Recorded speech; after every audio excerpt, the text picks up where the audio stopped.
Raja segala planet, sang gergasi planet sistem suria. Dunia mega 2.5 kali ganda jisim dari semua planet lain jika digabungkan. Gergasi berputar ini menimbulkan sinaran berbahaya, taufan, ganas dan medan magnet yang berbahaya.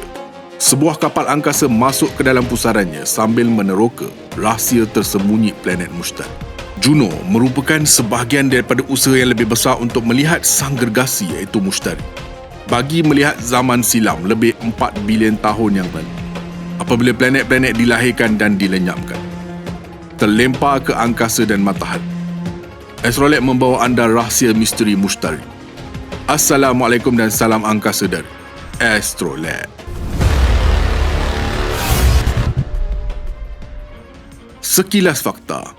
Ini adalah detik di mana nasib dunia kita yang kecil dan rapuh bergantung pada keseimbangan. Kapal angkasa Juno NASA, orbiter kutub Mushtari ini meninggalkan bumi dalam misi untuk mengintip ke dalam atmosfera Jovian yang misteri, bagi mencari petunjuk kepada kuasa kuat yang bergolak di bawah puncak awan yang bergelora. Pada kira-kira 300,000 kali ganda jisim bumi, Mushtari memegang lebih 70% daripada jisim sistem suria di luar matahari. Juno merupakan satu siri misi yang direka untuk mengukur sifat planet. Bagaimana Mushtari menjadi begitu besar dan bagaimana ia membentuk dunia biru berbatu yakni bumi. Untuk memahami tempoh terawal Mushtari, ahli astronomi telah melihat satu lagi sistem suria terbentuk di dalam buruj Pictor 63.4 tahun cahaya jauh. Bintang muda Beta Pictoris sedang mengembangkan hasil tuai pertama planet. Satu darinya cukup besar dan cukup jauh dari bintang untuk diimejkan, Beta Pictoris b. Ahli astronomi kini telah melihatnya di kedua-dua belah orbit. Dengan meninjau Beta Pictor, anda akan melihat gambaran sistem suria kita lebih daripada 4 bilion tahun yang lalu. Planet yang diperhatikan berkembang di dalam zon luar di tengah-tengah awan debu dan gas, ais dan objek kecil yang tidak terkira banyaknya dipanggil planetesimal. Dengan jirim berputar ke dalamnya, planet ini seolah-olah menjadi sumber tenaga graviti dan magnet. Dari satu sisi, Mushtari dikelilingi pusaran yang kelihatan ganas. Medan magnet raja gergasi ini adalah 20,000 kali ganda lebih kuat daripada bumi. Jika anda meneropong Mushtari dari bumi dan berupaya melihat magnetosfera Mushtari di langit malam, ia akan kelihatan lebih luas daripada bulan purnama. Zon pengaruh magnet Mushtari adalah sangat besar sehingga ia menyala di luar orbit Zuhal. Medan magnet Mushtari adalah hasil daripada dinamo berganda yang berkuasa. Satu berada di bawah dan meresap ke planet ini. Satu lagi dekat dengan permukaan melingkari khatulistiwa. Apabila bulan Mushtari Io bergerak ke medan magnet, letupan tenaga radionya yang cukup kuat untuk dikesan di bumi. Zarah bercas membanjiri medan letusan gunung berapi di Io. Ia seterusnya memberi tenaga aurora besar yang menerangi kutub di dunia gergasi ini. Zarah bercas berlumba-lumba untuk mengelilingi planet ini, membentuk jalur sinaran 1000 kali ganda dos maut untuk manusia. Terbang pada tahun 1973. Pioneer 10 memberi petunjuk pertama jalur sinaran ini apabila ia melepasi dalam jarak 130,000 km dari puncak awan Mushtari. Setahun kemudian, Pioneer 11 mengambil imej jarak dekat pertama pusaran taufan merah ribut Mushtari yang sangat menakjubkan. Penemuan Pioneer membawa kepada pelancaran berkembar Voyager. Dilancarkan pada tahun 1977. Jurutera melindungi komponen kritikal Voyager daripada sinaran. Ini membolehkan kapal Voyager merakam kira-kira 19,000 imej, termasuk pemandangan baharu gegelang Mushtari, bentuk muka bumi berais yang menakjubkan Europa dan Ganymede, dan gunung berapi aktif yang kuat pada bulan dalamannya, Io. Misi Galileo semakin menuju ke penghujung pada tahun 1995. Galileo menghantar kembali khazanah penemuan tentang atmosfera Mushtari. Dengan komposisi yang hampir sama dengan matahari, Mushtari menawarkan tertingkap kepada kelahiran sistem suria kita kira-kira 5 bilion tahun yang lalu. Bintang dan planet dilahirkan apabila awan gas dan debu mengecut, sering dipercepatkan melalui letupan bintang berdekatan. Gelombang kejutan daripada bintang yang hampir mati menyebabkan awan runtuh dan berputar. Apabila jirim mengalir ke tengahnya, suhu meningkat cukup tinggi untuk mencipta protobintang yang malap. Dalam cakra berbilion zarah debu kecil berlanggar dan melekat bersama, membentuk pasir seperti butiran yang dipanggil chondrules. Tertarik antara satu sama lain oleh graviti dan elektrik statik. Chondrules bercantum dan membentuk kerikil.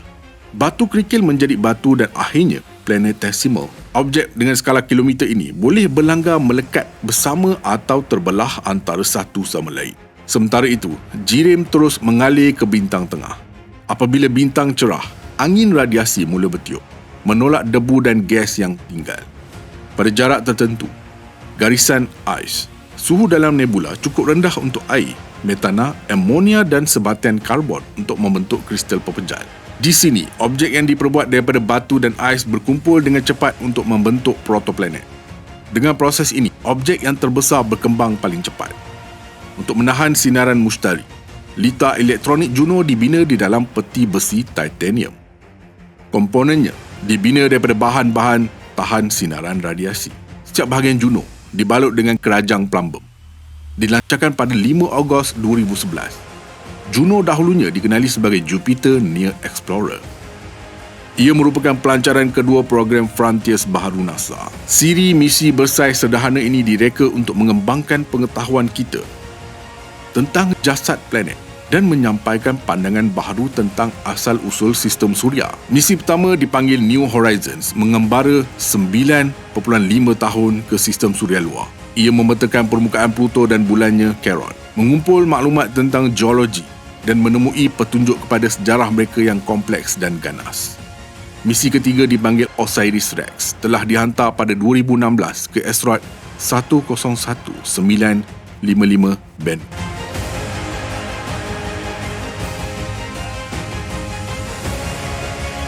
Ideanya adalah untuk mendarat di asteroid, mengutip sampel batu dan dikembalikan ke bumi.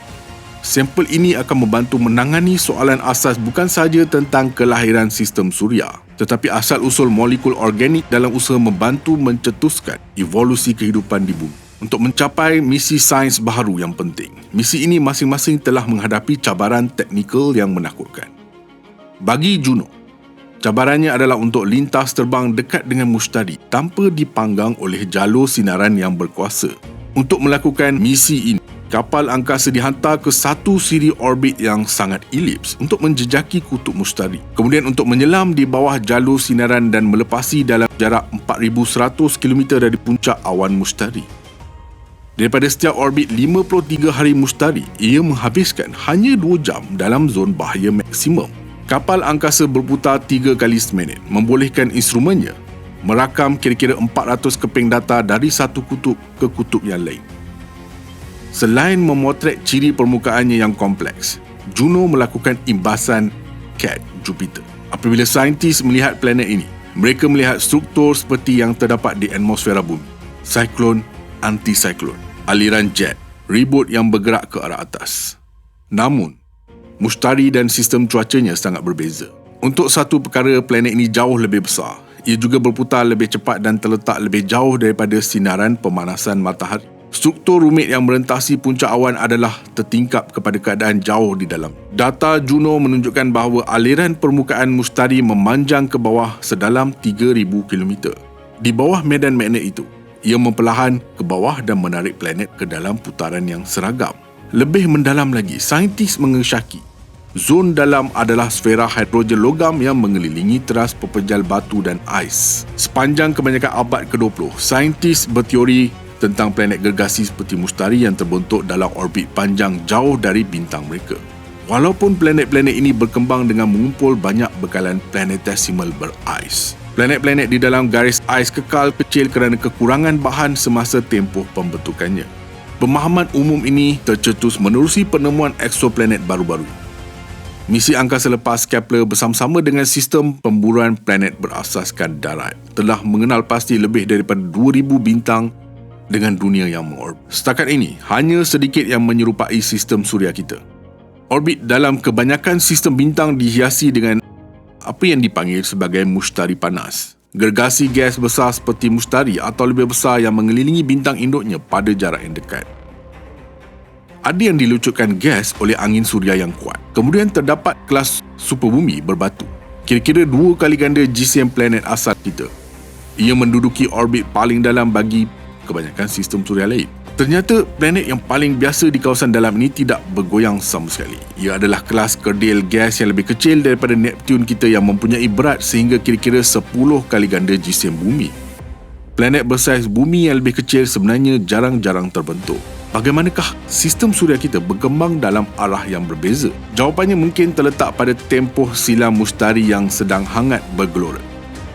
Apabila Juno melakukan lintas terbang jarak dekat dengan planet itu, laluannya membengkok sebagai tindak balas kepada kepekatan jisim di bawah permukaannya. Kerana mustari bukan pepejal, kawasan tersebut bebas bergerak dan beralih. Mustari berputar lebih pantas daripada mana-mana planet lain dalam sistem suria, berputar sekali setiap 9 jam dan 55 minit. Sekaligus membonjolkan khatulistiwanya dan meratakan kutubnya. Dengan merancang variasi kecil dalam masa Juno semasa ia mengorbit, penyelidik boleh mengesan kepekatan jisim di bawah permukaan. Mustari terdiri daripada bahan apa? Dan bagaimana ketupatannya berbeza-beza? Seberapa kuat ia berputar sekarang? Dan seberapa besar pepejal teras? Ini semua adalah petunjuk tentang bila dan bagaimana ia terbentuk. Sistem suria kita seolah-olah masih berdengung dengan sisa-sisa kelahiran. Batu berkeliaran yang tidak berubah sejak terbentuk hampir 5 bilion tahun dahulu. Banyakannya sangat kecil sehingga apabila ia menemui bumi, ia hanya terbakar di atmosfera. Beberapa yang lebih besar terselamat tatkala ia melepasi bumi.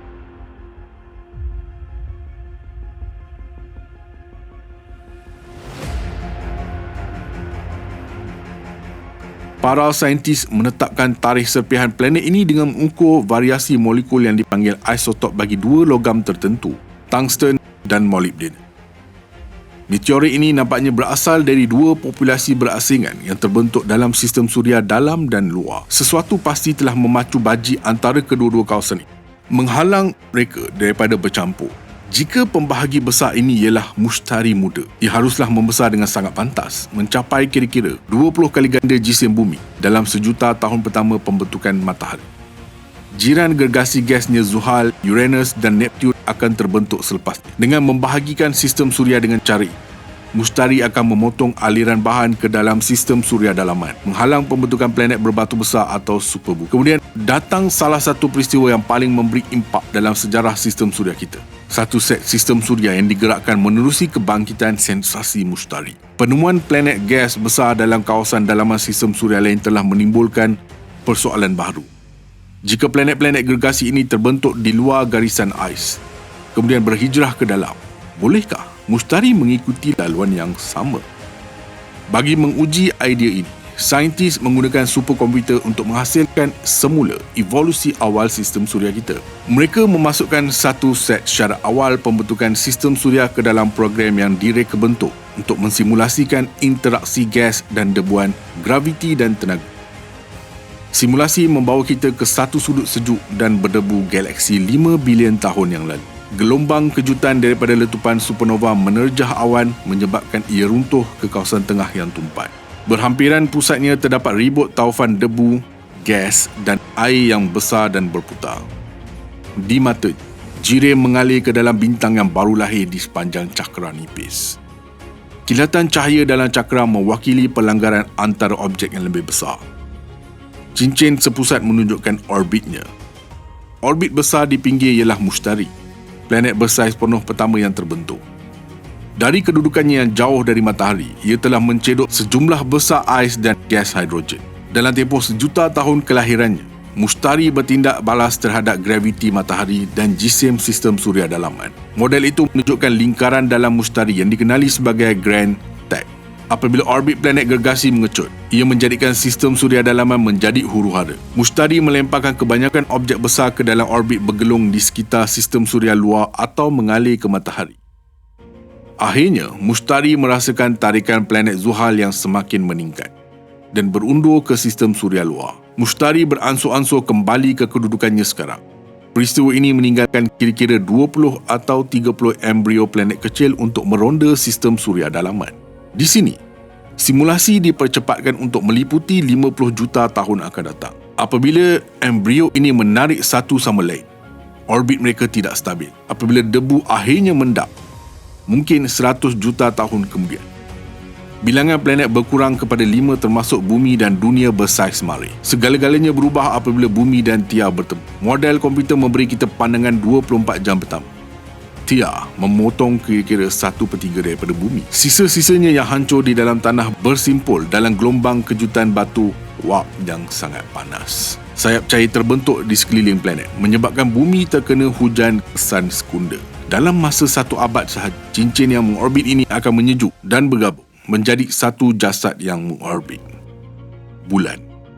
Pembentukan ganas bulan akan menyebabkan bumi berputar dengan pantas pada paksi yang sedikit condong. Sehari hanya berlangsung kira-kira 5 jam.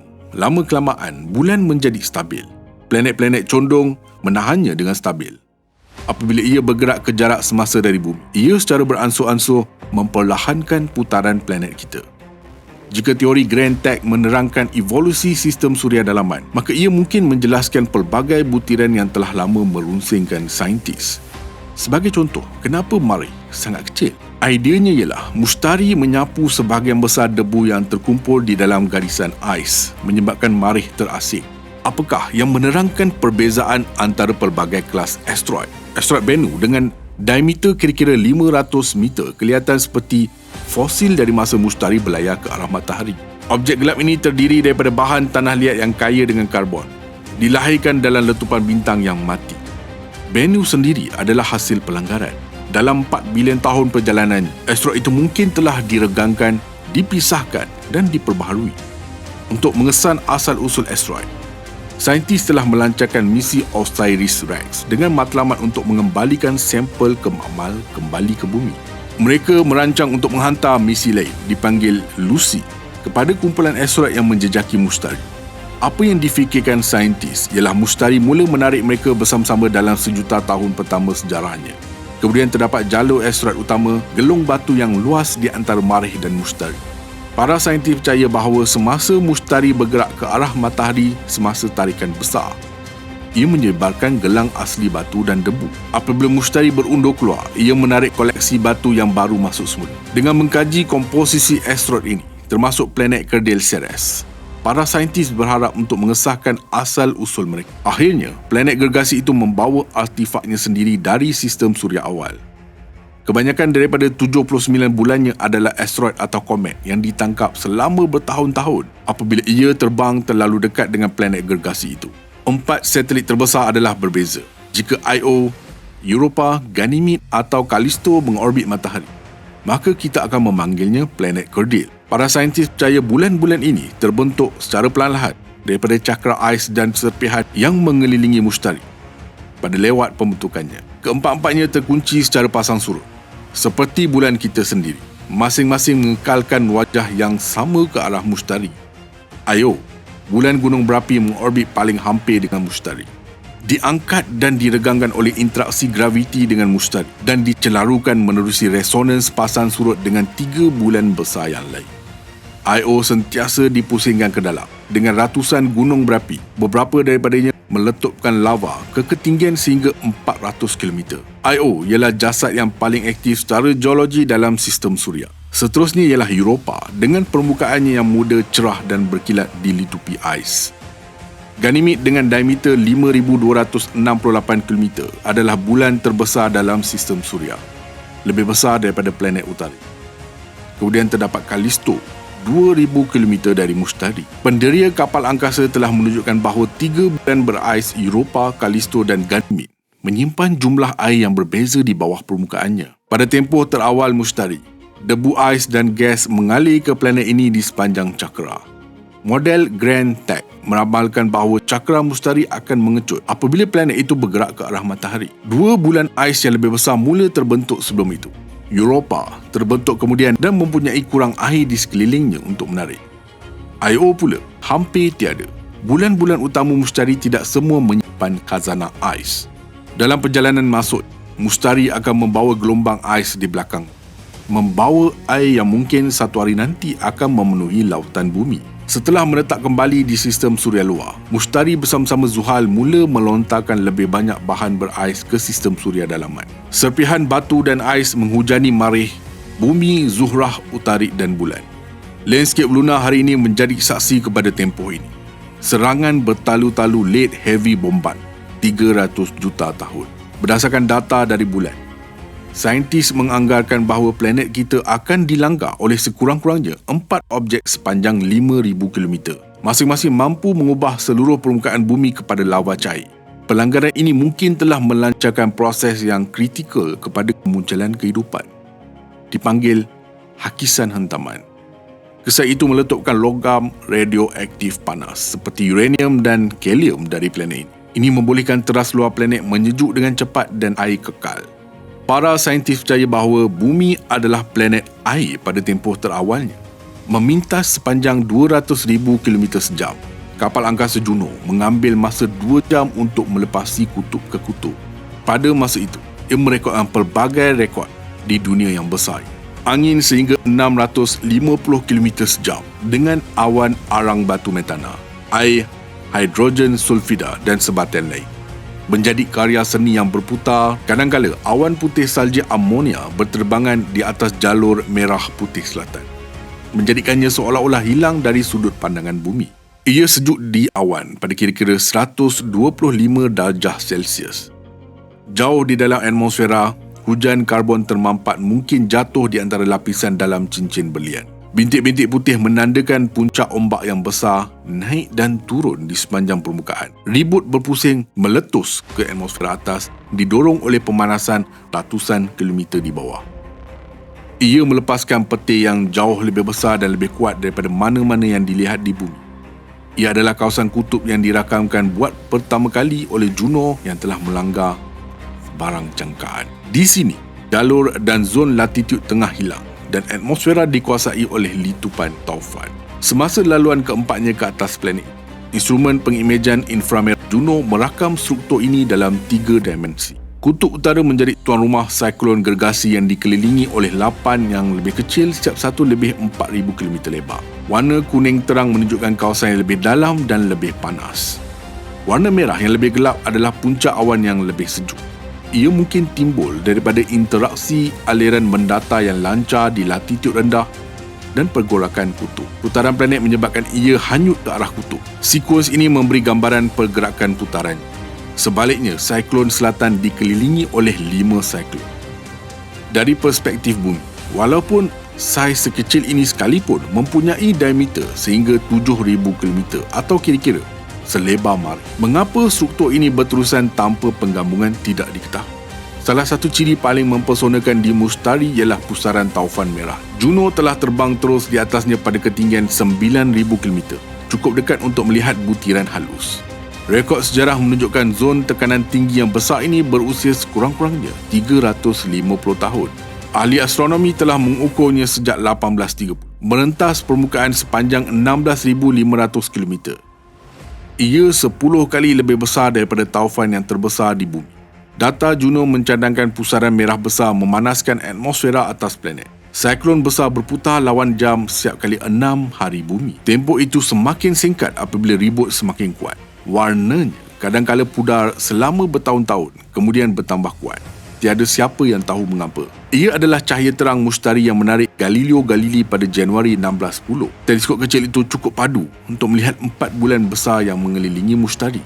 Jika dunia lain boleh mempunyai satelit, berkemungkinan bumi boleh menjadi satelit matahari. Sekiranya kita boleh kembali ke masa lalu untuk menunjukkan ahli astronomi dahulu kala jarak dekat Mustari yang dirakam oleh Juno, sudah tentu mereka akan rasa kagum. Berbilion tahun yang lalu, Mustari menjadikan laluan kepada planet biru yang kita sedang diami sekarang, memusnahkan dunia sambil bentuk dunia baru. Berikan pendapat anda, komen, like, share dan subscribe.